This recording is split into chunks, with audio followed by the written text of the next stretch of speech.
আমাদের এখানে যে মেলাটা হবে বলেছিলাম, এখন বাজে রাত 9:30 বাজে। তা আমি আবার এসছি ওখানে, কারণ ঢাকের আওয়াজ, বাজনার আওয়াজ হচ্ছে। কারণ এখন মা মনসা দেবীর মন্দির এখানে আছে, প্রায় সেই বিশাল মাঠ, সেখানেই মেলাটা হবে। সেইখানেই আমি এসছি, ওইখানেই মা এখনই ঢুকবে, মাকে নিয়ে সবাই নিয়ে আসছে, তাই সেখানেই যাচ্ছি। বিশাল বড় এই যে প্যান্ডেল আমি দেখাচ্ছি, এসব দোকান এই যে দেখতে পাচ্ছ, আর আমি রাস্তা দিয়ে যাচ্ছি।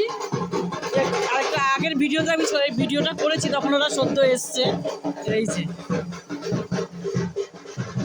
যে এখনো দোকান, আজকে ওরা এসছে, সব ঠিকঠাক করছে। কাল থেকে মেলা বসে যাবে, এইসব মাঠটা সব ভরে যাবে, এই যে দোকানগুলো সব ভরে যাবে।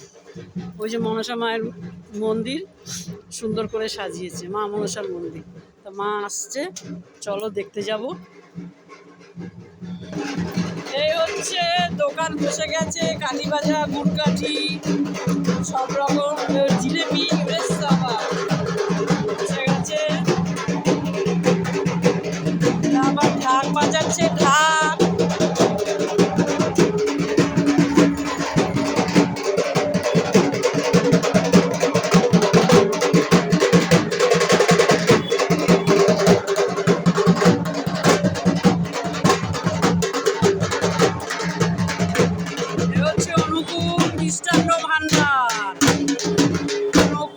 মিষ্টান্ন ভান্ডার, এদের আরেকটা দোকান আছে, আরেকদিনও ভিডিওতে আমি করেছিলাম।